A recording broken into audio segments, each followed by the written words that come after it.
all-time scoring record. She's the leading Division I women's career scorer. She, of course, holds all Iowa records. I mean, the list goes on. It's the same thing watching The View. It's the same thing that Jamel Hill said, saying that Caitlin Clark is problematic. All Caitlin Clark has done is sold out arenas, set TV viewership records. She's brought millions of new eyes to women's collegiate basketball and now on to the WNBA. So saying she is problematic, I mean, to me, it sounds like she's the problem solver. And speaking to the saga that won't end, Caitlin Clark and Angel Reese. So Gaines just grabbed a mic, a megaphone, and possibly a flamethrower and went full WWE on Angel Reese while hyping up Caitlin Clark like she's the second coming of Steph Curry in a ponytail. Is this the sports crossover episode we never asked for but absolutely needed? What's swimming got to do with basketball beef? And why is progressive and liberals who have said for so long, you know, why won't anyone watch the WNBA? Say, well, she's just pretty tall and white. That's what this is. Let's be very clear. Caitlin Clark has gotten the coverage that she has gotten because she's amazing. She's a phenom. The Big Ten all-time scoring record. She's the leading Division I women's career scorer. She holds all Iowa records. I mean, the list goes on. The fact that she is straight, white, tall, or pretty, which might I just add, I think anyone's pretty next to someone like Brittany Griner.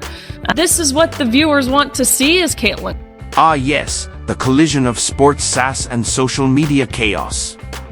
If drama were a sport, Angel Reese would be the undisputed MVP, most vocal personality, and Riley Gaines? Well, she's the whistleblower, referee, and the entire rules committee rolled into one. You know, Riley Gaines made a good point. You got Caitlin Clark with all of these stats. Everybody knows that Caitlin Clark is bringing eyeballs to the WNBA. If she was at the All-Star game, the All-Star game would have 10 times the views because everybody want to see how Caitlin Clark performs. You guys have a cash cow, and it's irresponsible to put one of the best players in the league. Let's start with Angel Reese, because honestly, where else would we start? Angel, the queen of trash talk, high-fives herself after every blink and needs a full press conference after each hair flip. She's turned post-game interviews into monologues and Twitter into a personal diary of grievances. But I don't know who need to hear this, but Angel Reese gotta be the worst basketball player ever. She's the worst basketball player ever. Like, do y'all guys don't understand this? She only made 2 points with 12 rebounds. She missed a couple of shots and she missed a rebound, bro. She only made 12 rebounds. Not 1, not 2, not 3, not 4, not 5, but 12 rebounds. And she missed like 4 layups, I think. I don't know, I forgot.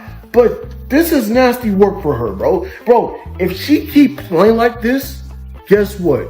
She is not winning any game. Every game becomes a one-woman stage play starring Angel Reese as the misunderstood heroine, the antagonist, the coach, and the audience simultaneously. She's got more poses than a runway model and more comebacks than a soap opera villain. And if you think it's just about the game, oh honey, it's never just about the game. And the rest of the team, they had 7 practices while Caitlin was still playing with the WNBA. So does this make the decision fair? Yeah, to your point, the USA basketball chair, the governing board there, their job is to win. It's not about popularity, as it shouldn't be. So let's look at the facts here. Caitlin Clark was the #1 overall draft pick this year. She holds many Big Ten, NCAA records for collegiate women's basketball. And then, right when Angel thinks she owns the storyline, boom. Here comes Riley Gaines doing a metaphorical swan dive into the conversation with the grace of a ballerina and the force of a wrecking ball.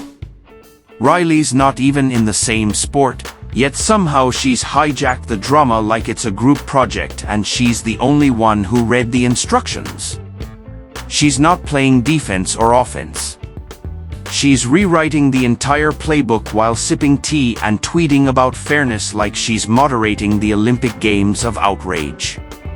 Riley's entrance didn't just add fuel to the fire. It dumped a whole tanker truck of jet fuel onto the smoldering embers of basketball egos, and the best part? She doesn't even have to dribble. She just says the quiet part out loud, drops the mic, and lets the internet spiral into yet another think piece apocalypse.